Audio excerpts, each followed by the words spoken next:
இயேசு உங்களை நேசிக்கிறார். பிரியமானவர்களே, இந்த நாளில் ஆண்டவர் நம்மளோடு பேசும்படியாய் வேதத்திலிருந்து ஒரு 2 வசனங்களை கூட வாசித்து ஆண்டவர் நம்மளோடு இடைபடக்கூடிய காரியத்தை பார்ப்போம்.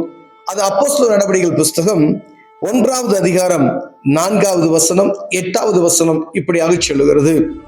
அன்றியும் அவர் அவர்களுடனே கூடி வந்திருக்கும் போது அவர்களை நோக்கி, யோவான் ஜலத்தினாலே ஞானஸ்தானம் கொடுத்தார்.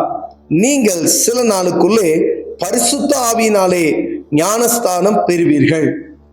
பரிசுத்த ஆவி உங்களிடத்தில் வரும்போது நீங்கள் பலன் அடைந்து எருசலேமிலும் யூதேயாவிலும் முழுவதிலும் சமாரியாவிலும் பூமியின் கடைசி பரியந்தமும் எனக்கு சாட்சிகளாய் இருப்பீர்கள் என்றார். பிரியமானவர்களே, ஆண்டவராய் இயேசு கிறிஸ்து இந்த பூமியில இருக்கும் பொழுது அவர்களோடு கடைசி அவர் உயிர்த்தெழுந்து அவருடைய சீசர்களுக்கு முதல்ல அந்த 12 சீசர்களுக்கு அவர்களுக்கு கொடுத்த அந்த ஒரு மகிமையான ஒரு அனுபவம், மேல் வீட்டு அறைன்னு சொல்ல அனுபவம் என்று சொல்லுவோம். நீங்கள் பலன் அடைந்து பரிசுத்த ஆவியினாலே பலன் அடைந்து நீங்க கூடி வந்திருக்கும் அவர்கள் நோக்கி, யோவான் ஜலத்தினாலே ஞானஸ்தானம் கொடுத்தா, நீங்கள் சில நாளுக்குள்ளே பரிசுத்த ஆவியினாலே ஞானஸ்தானம் பெறுவீர்கள் அப்படின்னு சொல்றாரு. சில நாளுக்குள்ள நீங்க பரிசுத்த ஆவியினால ஞானஸ்தானம் பெறுவீர்கள். அப்ப அந்த ஞானஸ்தானம் நீங்க நம்ம சர்ச்சில் எல்லாம் ஞானஸ்தானம் கொடுக்குறாங்க. அந்த ஞானஸ்தானத்துல அநேக ஞானஸ்தானம் ஒவ்வொன்றும் ஒவ்வொரு விதமாக இருக்கிறது. இங்க ஆண்டவர் சொல்லுகிறார், ஜலத்தினால் கொடுத்த ஞானஸ்தானம் ஒன்று உண்டு, அதை காட்டிலும் பரிசுத்த ஆவியினாலே ஞானஸ்தானம் பெறக்கூடிய ஒரு அனுபவம் உண்டு என்று அவர்களுக்கு சொல்லுகிறதை நான் பார்க்க முடிகிறது. பிரியமானவர்களே, பரிசுத்த ஆவி உங்களிடத்தில் வரும்போது நீங்கள் பலன் அடைந்து, அப்ப பரிசுத்த ஆவியின் அபிஷேகத்தை பெறும்போது ஒரு பலன் நமக்குள் கடந்து வருகிறது என்பதை நாம் அறிந்திருக்கும்படியாய் அழைக்கப்படுகிறோம். எருசலேமிலும் யூதேயா முழுவதிலும் பூமியின் கடைசி பரியந்தம் எனக்கு நீங்கள் சாட்சிகளாய் இருப்பீர்கள் என்று சொல்கிறார். ஒரு கிறிஸ்தவ வாழ்க்கை என்பது ஆண்டவர் நமக்கு கற்றுக் கொடுத்த பிரகாரம் பரிசுத்த ஆவியின் அபிஷேகத்தை ஒரு மனிதன் பெற்றுக்கொள்ளாமல் பூமியின் கடைசி பரியந்தம் கடைசி எல்லைகள் வரைக்கும் அவனால் சாட்சியாய் வாழ முடியாது. பிரியமானவர்களே, ஒருவேளை நான் ஏதோ பேருக்காண்டி பேர் கிறிஸ்தவனாய் வாழ்ந்து கொண்டு இருப்பதற்காக நான் ஞானஸ்தானத்தை பெற்றுவிட்டேன் அப்படின்லாம் சொல்லலாம். ஆனா வேதம் தெளிவாக சொல்லப்படுகிறது, நீங்கள் பரிசுத்த ஆவியினாலே நீங்கள் ஞானஸ்தானம் பெறணும், ஆவியின் அந்த அபிஷேகத்தை நீங்கள் பெற வேண்டும் என்று சொல்லப்படுகிறது.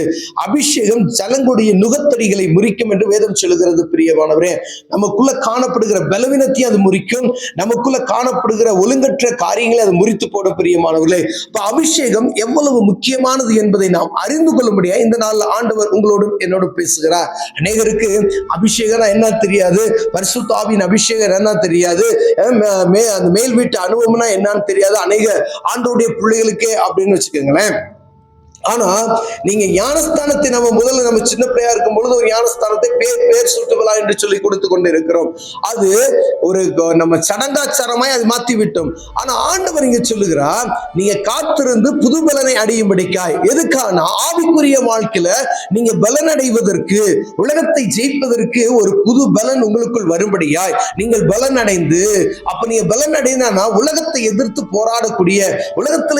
போராடக்கூடிய அப்படின்னா உலகத்துல இருக்கிற மனுஷர்களுக்கு விரோதமா இல்ல, உலகத்துல காணப்பட கண்ணுக்கு தென்படாத வான மண்டல வல்லமைகள், அதாவது அந்தகார லோகாதிபதிகள், அந்தகார கிரியைகள் என்று சொல்லப்படுகிறவைகளுக்கு எதிர்த்து நிற்க முடியாது. ஒவ்வொன்றும் ஒவ்வொரு காரியங்களையும் அது செய்து கொண்டு இருக்கும். பிரியமானவர்களே, ஏன் அப்படின்னா பரிசுத்தமாய் ஒரு மனிதனை வாழ விடாதபடிக்கு உலக இச்சை, நீங்க ஒரு காரியத்தை பார்த்தீங்க அப்படின்னு சொன்னா அந்த காரியம் உங்களை இச்சைத்து இழுக்கிறது, அது ஒரு காரியம். இதே போல பூமியில அநேக காரியங்கள் உண்டு, எவ்வளவோ காரியங்கள் எண்ணுக்கடங்கா. ஏன்னா முழுவதும் அந்த காரியத்தில் நிரம்பி இருக்கிறது. பார்ப்பதெல்லாம் கண்ணுக்கு இன்பமாய் தெரியும், பார்ப்பதெல்லாம் ஆசையா தான் இருக்கும். அதை பார்த்தா ஆசை, இதை பார்த்தா ஆசை. ஆண்டவர் சொல்றார், நீ பரிசுத்த ஆவியின் அபிஷேகத்தை பெற்றினா இதை பலன் அடைவதற்கு, இந்த காரியம் கண்ணுக்கு தென்படாதபடிக்கு நீ பார்த்தேனா கூட உனக்கு என்ன செய்யாது, உன்னை பலவீனப்படுத்தாது. நீ பலன் அடையணும்னா பரிசுத்த ஆவியின் அபிஷேகத்தை பெற்றுக்கொண்டு ஒரு புது பலனை அடைந்து ஆவியில களி கூர்ந்து அந்த அபிஷேகத்தை நீ பெற்றுக்கொள்ளும் பொழுது பூமியின் கடைசி பரியந்த என்ன செய்ய நீ சாட்சியாய் வாழ முடியும். நீ இந்த அபிஷேகத்தை பெறல அப்படின்னு சொன்னா ஏதோ ஒரு இடத்துல ஆண்டோடைய நாம மகிமைப்படாத அளவுக்கு நீ என்ன செய்ய முடியும், கீழே தாழ்ந்து போகக்கூடிய ஒரு சூழ்நிலைக்கு போய்விடும். அதாவது வாழ்க்கையில பணம் இருக்கும், வசதி வாய்ப்புகள் இருக்கும், அதெல்லாம் ஒரு பக்கம் இருந்தா அது வேற. ஆனா ஆண்டவருக்கும் உங்களுக்கும், ஆண்டவருக்கும் எனக்கும் இருக்கக்கூடிய காரியத்துல நான் எப்படி உலகத்துல ஓடிக்கொண்டு இருக்கிறேன் என்பதை பார்க்க முடியாது. நம்ம பரிசுத்த ஜீவத்தோடு வாழணும் அப்படின்னு சொன்னா, சாட்சியோட வாழணும்னு சொன்னா, பரிசுத்த ஆவியின் அபிஷேகம் இல்லாதபடி வாழ முடியாது. எல்லா மனிதர்களுக்கும் கோபம் வரும், எல்லா மனிதர்களுக்கும் எரிச்சல் வரும், எல்லா மனிதர்களுக்கும் ஆசை உண்டு, எல்லாருக்குமே எல்லாமே இருக்கிறது. ஆனா இதை கண்ட்ரோல் பண்ணுகிற பரிசுத்த ஆவியானவர், பரிசுத்த ஆவியின் அபிஷேகம். ஜலத்தினால ஞானஸ்தானம் பெற்றது ஒரு ஒண்ணுனா, இரண்டாவது ஆவியினால ஞானஸ்தானம் பரிசுத்த ஆவியினால நம்ம அந்த அக்கினியினாலும் ஞானஸ்தானம் பெறும்படி அழைக்கப்படுகிறோம். பிரியமானவர்களே, எத்தனை பேர் இந்த காரியத்தை அறிந்திருக்கிறோம் இல்லை பெற்றிருக்கிறோம் என்பதை அறியவில்லை. ஆனா ஆண்டவர் நமக்கு இந்த நாளில வெளிப்படுத்திக் கொண்டிருக்கிறார். ஒருவேளை உங்களுக்கு ஆண்டவர் வெளிப்படுத்தினான்னு சொன்னா, ஒருவேளை என்ன ஞானஸ்தானத்துல நீங்க இருக்கிறீங்க, இந்த பலன் அடி, இந்த பூமியில உலகத்தை எதிர்க்கக்கூடிய ஒரு பலன், உலகத்தில் இருக்கக்கூடிய அந்தகார வல்லமைகளை எதிர்க்கக்கூடிய ஒரு பலன் உங்கள்கிட்ட இருக்கா, நம்ம கிட்ட இருக்கா? இல்ல ஒரு சின்ன காரியத்தை பார்த்து நான் சோர்ந்து போயிடுறேன் அப்படின்னு சொல்லுகிற இடத்துல நாம இருக்கிறோமா என்று பார்க்கும்படி ஆண்டவர் உங்களோடும் என்னோடு பேசிக்கொண்டிருக்கிறார். பிரியமானவர்களே, அப்ப பூமியில பரிசுத்தமாய் வாழுவதற்கு ஒரு புது பலன் வேணும். அதுதான் அது முக்கியமா எல்லா காரியத்துக்கும் ஒரு என்னன்னா பரிசுத்தம். இந்த பரிசுத்தம் இருந்தா ஆண்டவரை தரிசிக்கலாம். பரிசுத்தம் இல்லாதபடி ஒருவனையும் கர்த்தரை தரிசிக்க முடியாது என்று வேதம் சொல்லுகிறது. பிரியமானவர்களே, அப்ப பரிசுத்தமா வாழணும் அப்படின்னு சொன்னா நம்ம என்ன செய்யணும்? இந்த அபிஷேகத்தை நாம் பெற்றுக்கொள்ளும்படியா அழைக்கப்படுகிறோம். பிரியமானவர்களே, அபிஷேகம் நுகத்தடிகளை முறிக்கும் என்று நான் சொன்னேன். அதே போலதான் இந்த பூமியில வாழுவதற்கு, பரிசுத்தமாய் வாழுவதற்கு ஆண்டவர் நமக்கு கற்றுக் கொடுக்கிற ஒரு காரியம், புது பலன் அடைய வேண்டும், ஆவியின் பலன் அடைய வேண்டும். இந்த பரிசுத்த ஆவியின் அபிஷேகத்தை நாம் பெற்றுக்கொள்ளும்படி அழைக்கப்படுகிறோம். வேலை நான் இல்லை அதெல்லாம் வாழ்ந்துருவேன், இப்படி வாழ்ந்துருவேன், அப்படி மாம்சமாய் நாம் எப்படி வேணாலும் போராடலாம், எதிர்த்து பேசலாம், வாதாடலாம், அநேக காரியங்களை செய்யலாம். ஆனா நான் கிறிஸ்தவன், ஆண்டவருடைய பிள்ளை என்பதற்கு சாட்சியாக நாம் வாழுகிற வாழ்க்கை முன்மாதிரியாக இருக்கணும்.